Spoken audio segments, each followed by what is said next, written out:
This week, another rendition of You're Kidding Me, Right? This is when there's so many things I would love to comment on, but so little time. For instance, comparing the current Russian investigation to Watergate is, in 2 words, historically ignorant. And yet, a marching band of talking heads loves to make that comparison. I think Donald Trump is deep into Watergate territory. This is as big as Watergate, if not bigger. You're kidding me, right?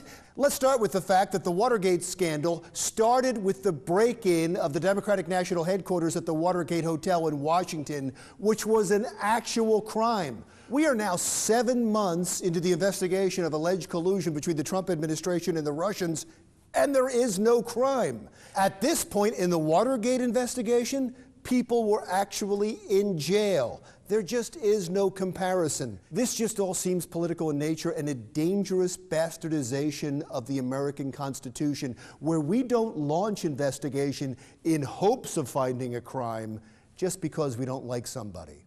As part of the investigation, James Comey testified under oath to the Senate Intelligence Committee. The testimony was riveting, and there were several bombshells.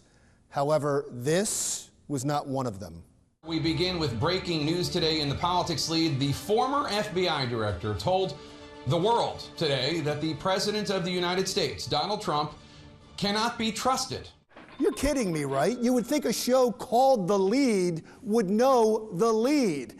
And there were several to choose from. Comey testified that there's no question the Russians tried to influence our election. He testified that the president is not being investigated, and he testified under oath that the president hoped he would drop an investigation.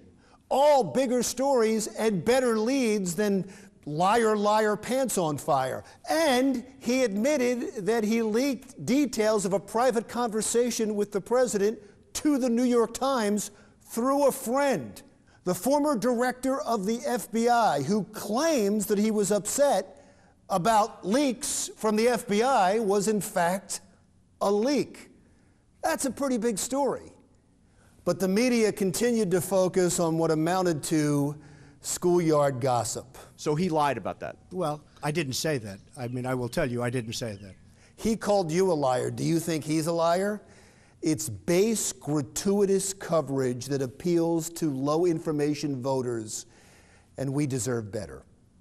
And finally, can the Secret Service post someone at the president's personal computer after midnight to stop the insanity, like this recent after midnight tweet, despite the constant press covfefe?